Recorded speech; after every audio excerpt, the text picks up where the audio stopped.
Quisiera compartir contigo la siguiente reflexión que he titulado Epidemia de dataísmo e ignorancia.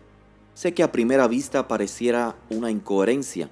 ¿Cómo se puede ser ignorante y a la vez poseer datos, tener información?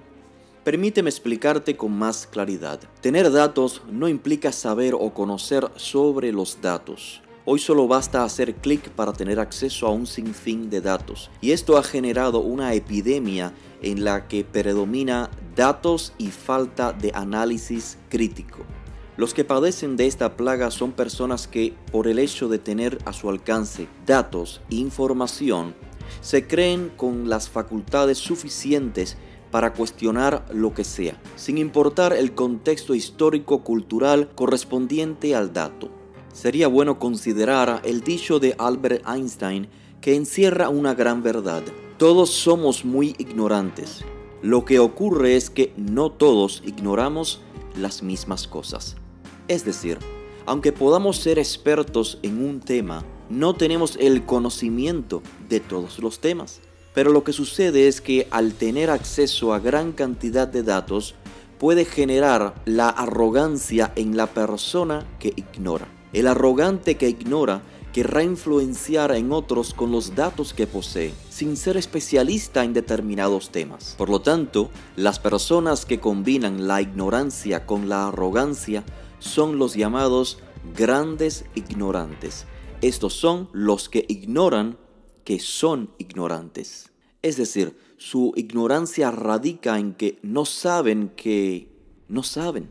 Y por ende emiten cualquier tipo de opinión como si fuesen grandes conocedores cuando en realidad solo tienen datos y desconocen el contexto del dato. Esto puede crear consecuencias irremediables y funestas en la sociedad. La plaga se expande de manera muy rápida cuando la gente empodera a este tipo de personas, aplaudiendo y apoyando sus discursos basados en la ignorancia. En ese momento ellos creen que por el hecho de tener datos tienen el conocimiento, se sienten capaces de expresar opiniones sobre temas que ignoran. Consecuentemente, al ser empoderados, ocupan espacios desde donde con sus opiniones confunden a la audiencia que ignora, así como ellos, el contexto del dato.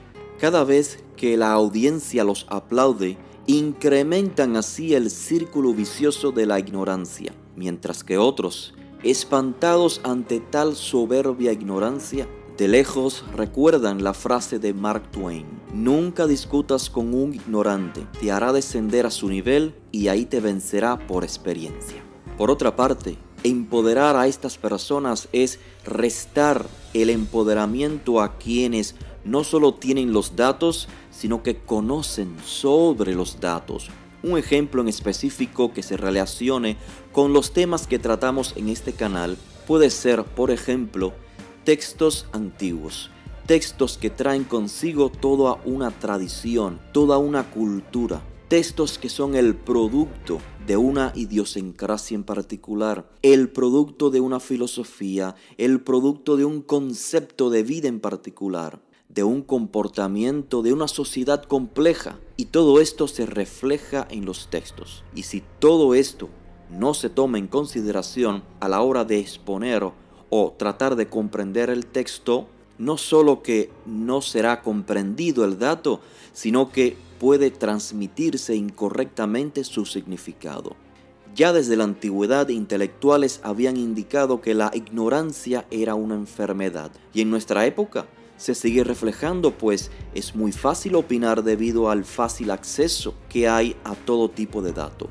Pero cuando este tipo de personas tienen acceso a datos antiguos e ignoran que no saben, la arrogancia les hará examinar los datos como quien lee un periódico acabado de publicar. Los lentes con los que leerá el texto van a violentar la realidad cultural reflejada en el texto.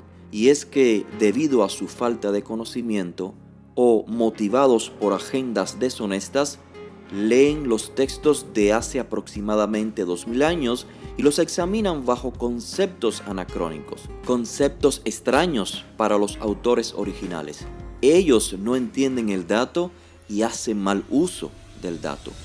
Y es así como este tipo de personas pretenden eclipsar la sabiduría en nuestros días. Pero el sabio y el entendido será siempre quien comprenda el dato, la tradición del texto, el contexto histórico y sociocultural del dato. En este canal se respeta a quienes conocen sobre los datos, a quienes están capacitados para hablar de ellos. En fin, ¿cómo podemos evitar contagiarnos con esta plaga del dataísmo e ignorancia? Te comparto 5 sugerencias. Primero, reconozcamos que todos ignoramos muchos temas y que el aprendizaje ha de ser diario. Segundo, erradiquemos la necesidad de sentirnos superiores a los demás. Tercero, erradiquemos el complejo de tener la razón siempre. Cuarto, no empoderemos a la persona arrogante que ignora que es un ignorante. Y en quinto lugar, sepamos que no basta con los datos, se necesita el contexto. Por lo tanto, elijamos con mucho cuidado a quienes son los que van a explicar los datos. Les dejo con este pensamiento de José Martí. La ignorancia mata a los pueblos y es preciso matar a la ignorancia. Gracias por tu atención.